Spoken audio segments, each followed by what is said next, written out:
भगवान विष्णु की नाभि कमल से ब्रह्मा, ब्रह्मा जी की भ्रकुटी से रुद्रावतार, पालन, सृजन, विनाश, सतोगुण, रजोगुण, तमोगुण के द्वारा अनंत लीलाएं। पर आप निकुंज में रसमयी प्रेममयी क्रीड़ा करते हुए अपने प्रेमियों के संग महासुख की वर्षा करते, स्वानंदिक विलासवान। तो जो इनके चरणों का आश्रय ले लेता है उसे अन्य किसी के आश्रय की जरूरत नहीं पड़ती, क्योंकि जितनी शक्तियां हैं, जितनी सिद्धियां हैं, सब इन्हीं के चरणों से प्रकाशित हैं। जो ऐसा नहीं जानते तो कभी कभी प्रश्न आते हैं कि प्रिया प्रीतम तो अत्यंत सुकुमार हैं, जैसे हमें रक्षा की जरूरत है तो अमुक देवता या अमुक ऐसा। जब मूल में जल चढ़ा दिया तो डाल में, पत्ते में, पुष्प में, सब में पहुंच गया।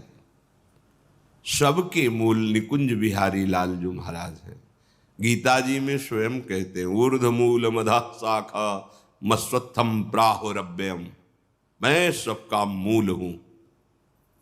पर ब्रह्म की प्रतिष्ठा है हमारे श्री कृष्ण, और जो ब्रजेंद्र नंदन के रूप में प्रकट हुए वही निकुंज बिहारी लाल जो अपने रूप से प्रकट हुए हैं। उपासक को अन्य आश्रय लेने की जरूरत नहीं है, क्योंकि अन्य कोई है ही नहीं।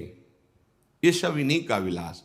पर जो निकुंज में विलस रहे तो दूरे सृष्टि आदि वार्ता, सृष्टि आदि वार्ता से दूर, क्योंकि सृष्टि की सेवा के लिए अंश रूप से आप विराजमान हैं भगवान विष्णु, ब्रह्मा, शिव रूप में आप ही विराजमान, दूसरा कोई नहीं।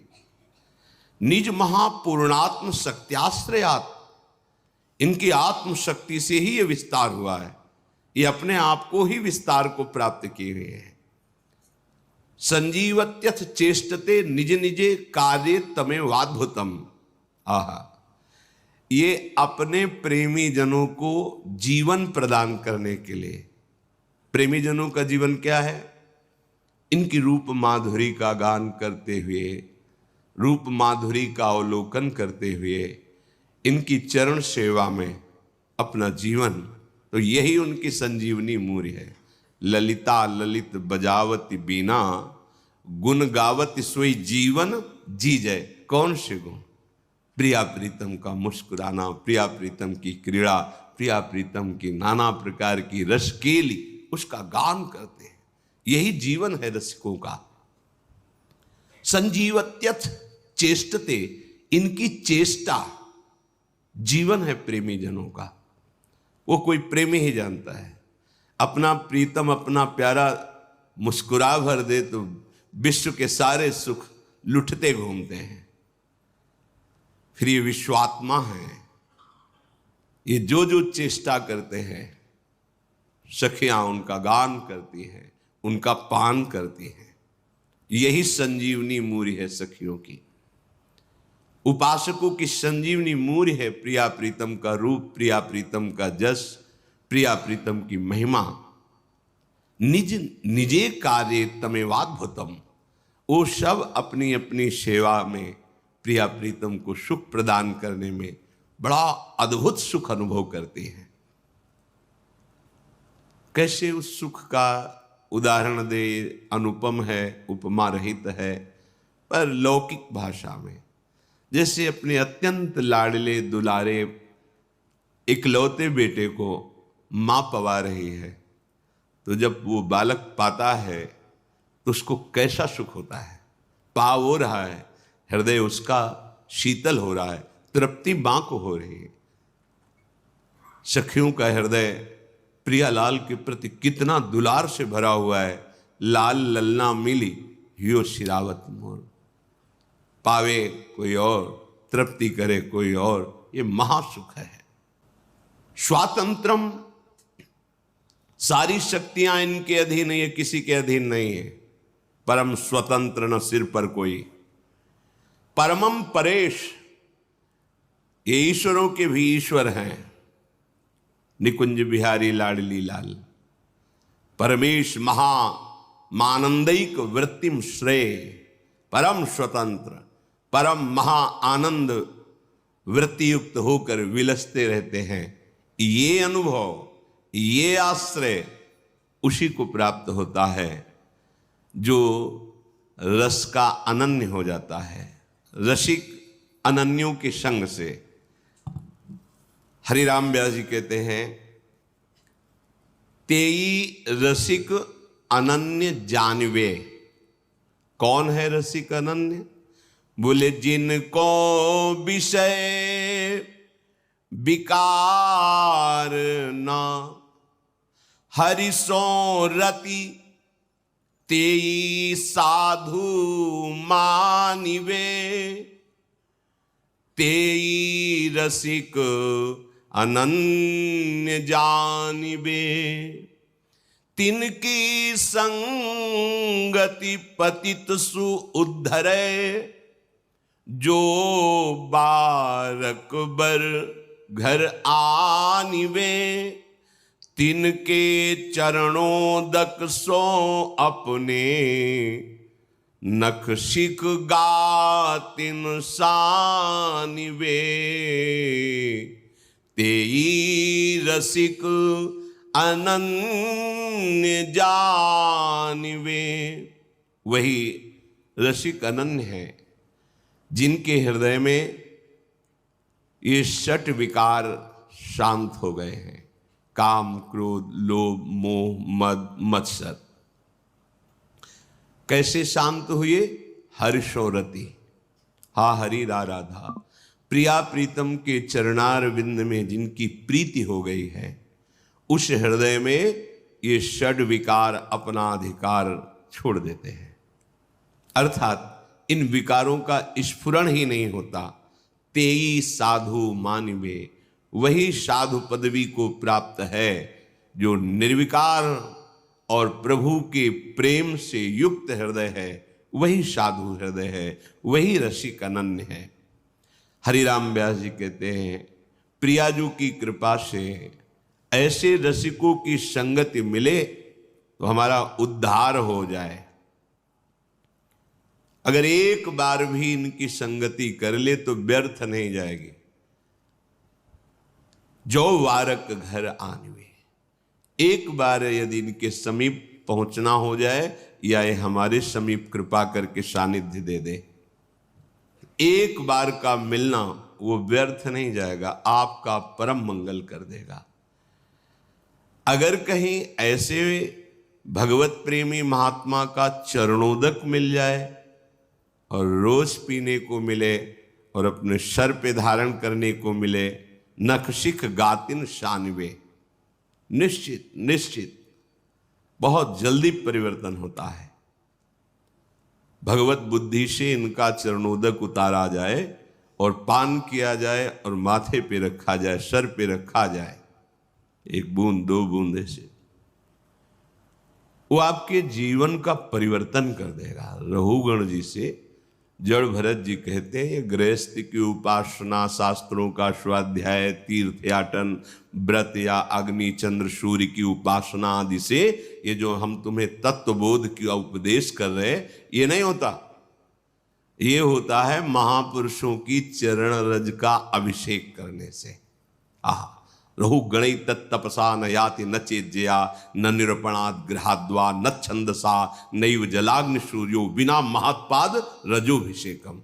हरिराम व्यास जी कहते, तिनके चरणोदक सो अपने, नख सिख गातन शानवे। यदि कहीं ऐसे प्रेमी महाभागवतों का चरणोदक मिल जाए पीने को और माथे पे धारण करने को, तो ये जो विकार हैं इनसे लड़ने की सामर्थ्य आ जाए, ये परास्त हो जाएंगे विकार। पर बिना महत्पाद रजोभिषेकम, ये कोई भाग्यशाली को बात समझ में आती है। और फिर कहीं कृपा हो जाए और उनको प्रसाद पवाने का सौभाग्य मिल जाए, सुंदर सुंदर भोग प्रियालाल को पवा के और उनको प्रसाद पवाने का सौभाग्य, और कहीं वो पा चुके हैं उनके पत्तल से जूठे किनके उठाकर, और वो हमें पाने का सौभाग्य मिल जाए, फिर क्या कहना है। तिनकी पावन जूठन जेवत, क्या होता है? बोले तबहि हरि ही आनिवे।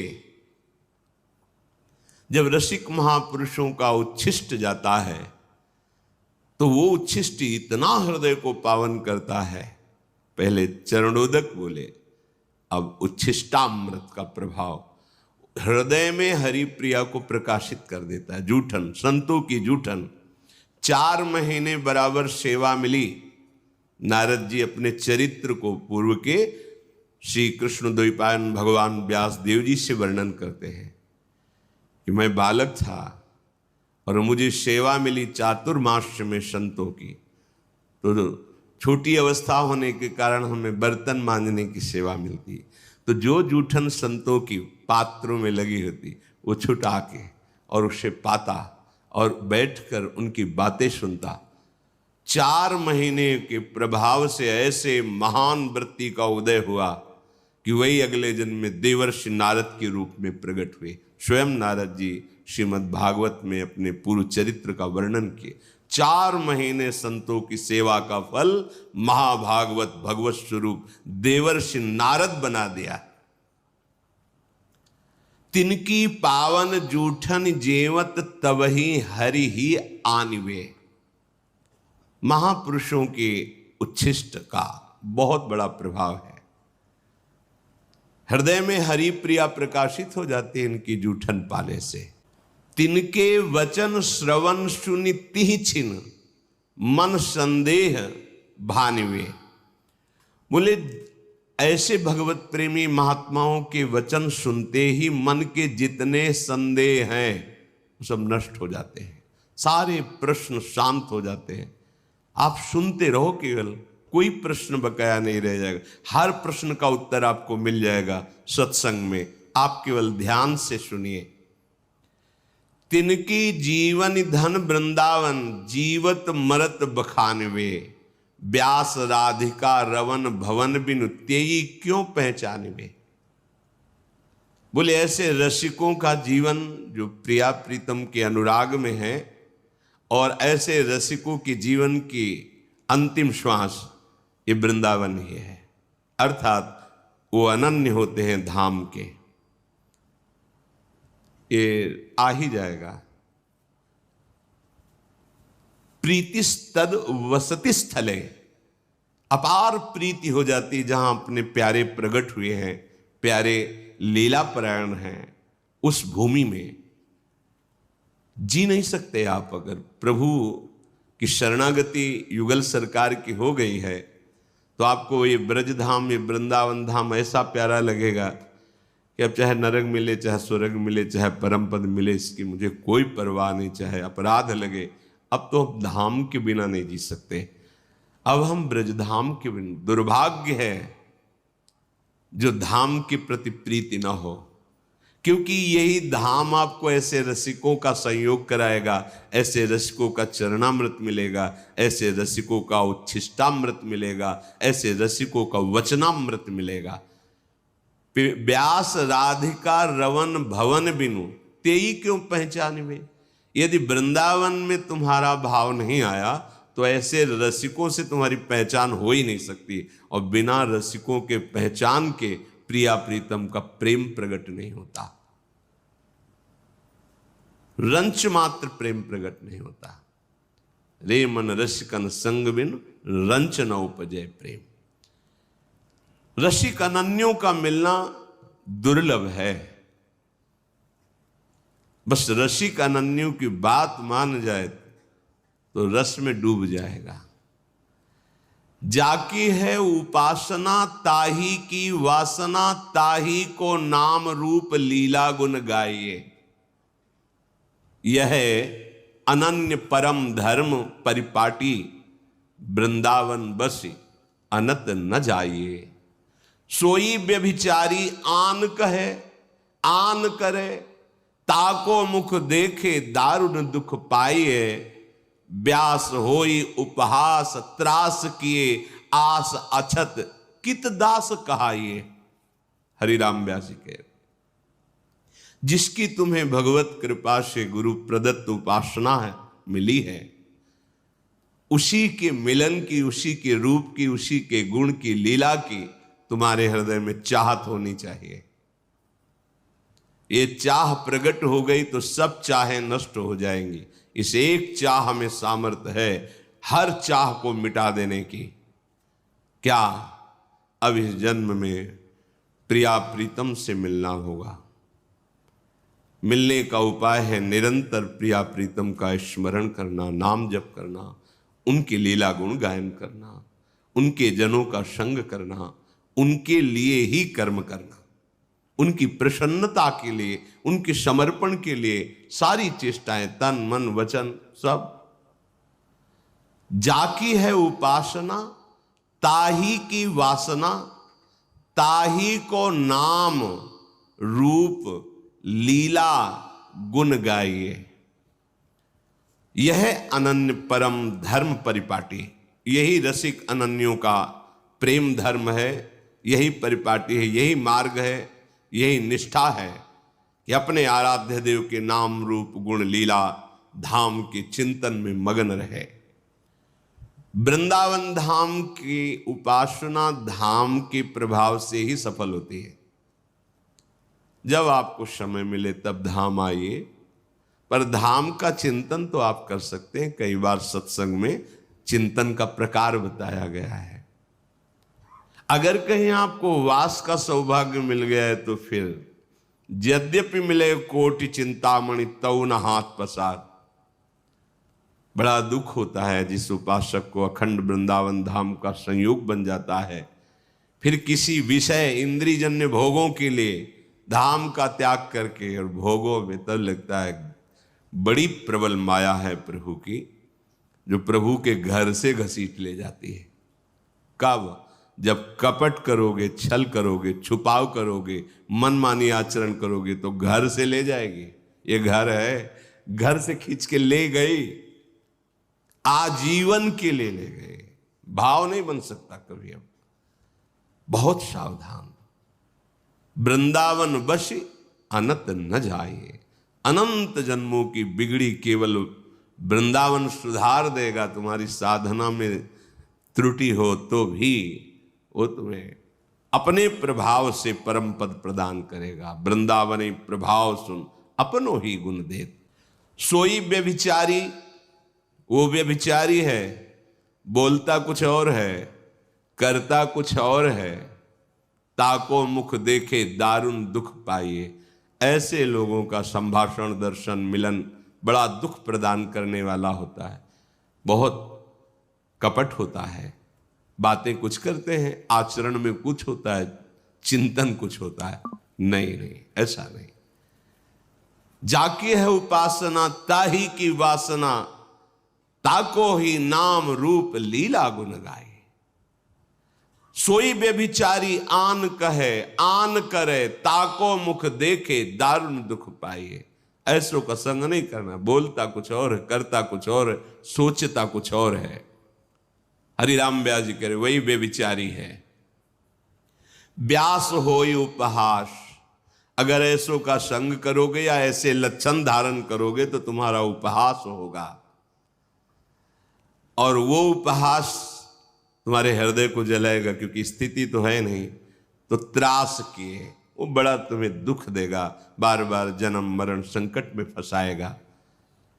अगर तुम्हें किसी अन्य व्यक्ति से भोगों से सुख की आशा है तो तुमने सुख सिंधु को जाना ही नहीं, तुम सुख सिंधु के उपासक ही नहीं हो। कहीं समुद्र की प्राप्ति होने के बाद क्षुद्र गड्ढों की आशा होती है क्या प्यास बुझाने के लिए? ये तो प्रेमामृत समुद्र है, और तुम सुख कणों के लिए विषय भोगों में अधर्माचरण युक्त जाओ। इसका मतलब है कि अभी आप बातें केवल परमानंद की करते हैं, परमानंद का भी मार्ग ही नहीं मिला आपको। अनुभूति तो बात दूर की रही। अगर तुम्हारे हृदय में भोगों की आशा है तो तुम कैसे प्रिया प्रीतम के दास हो? व्यास होई उपहास त्रास किए आस अचत, कित दास का कैसे तुम दास कहला सकते हो? श्रीपाद प्रबोधानंद जी यही बात कह रहे कि आनंदानाम परम चरमो यो अवधीर वैष्णवानाम सर्वोर्ध्वानाम सकल हरिशक्त युन्नत नीचान योवा संपूर्णानाम परम भगवद सद्गुणानाम च योवा श्री वृंदावन भुवि वरीवर्ति सर्वोर धामनी। श्रीपाद करे कि वैष्णव का चरम आनंद प्रदान करने वाला ये वृंदावन धाम है। वैष्णव का चरम आनंद क्या है, परम सीमा का आनंद क्या है? हर समय भजन होते रहना।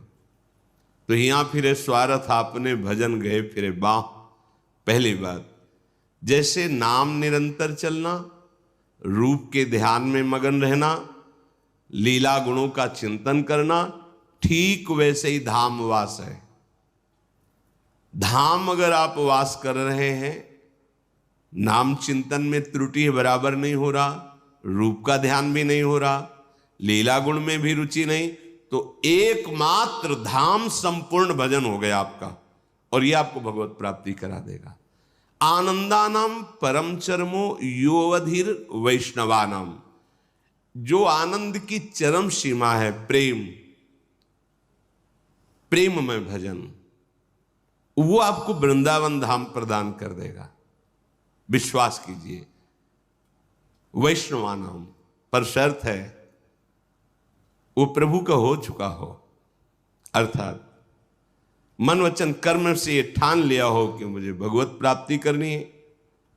उसका उपाय है सदगुरु की शरण, सदगुरु प्रदत्त मंत्र नाम उपासना, उसे वैष्णव कहते हैं।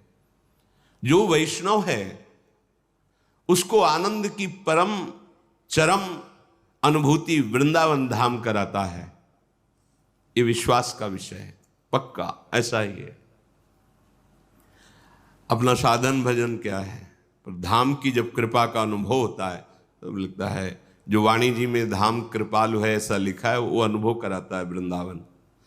सर्वोर्ध्वानाम सकल हरिशक्त नतीनांच योवा संपूर्णानाम परम भगवद सद्गुणानाम च योवा।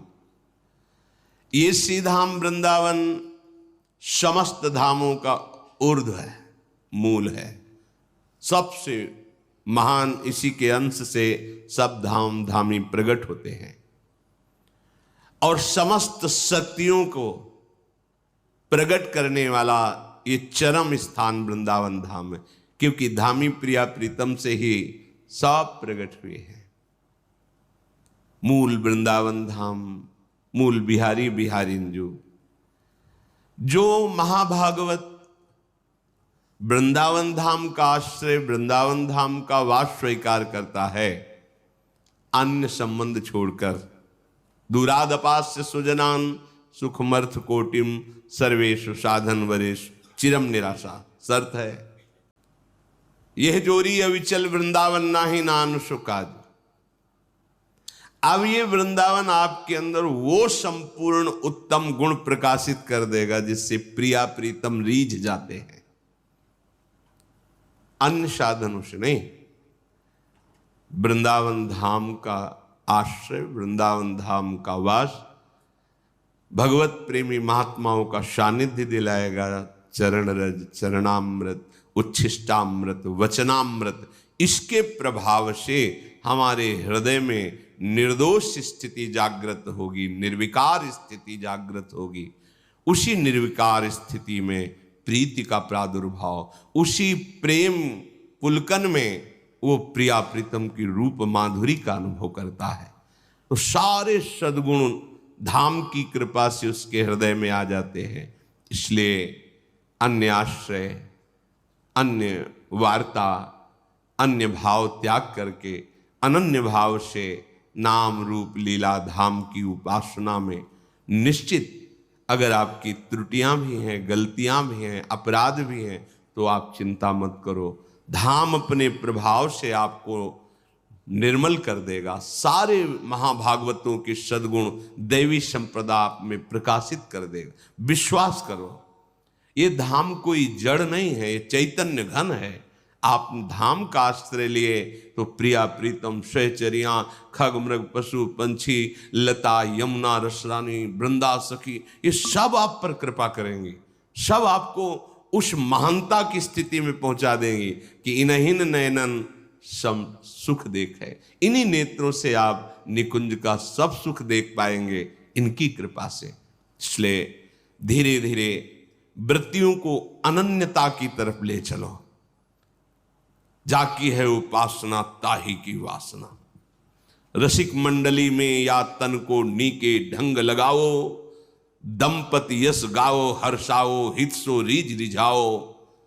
देवन को दुर्लभ नर देही तैने सहज ही पाई, मन भाई निधि पाई फिर क्यों जान बुझ बिसराई। एक अहमता ममता ये जग में है दुखदाई, ये जब श्री जी की ओर लगे तो होत परम सुखदाई। तात मात सुत दार देह में मति अर्जय मति मंदा, हित किशोर को होए चकोर तू लख वृंदावन चंदा। सीधी बात, रसिक मंडली में या तन को नीके ढंग लगाओ, दंपति यश गाओ हर्षाओ हित सो रीझ रिझाओ।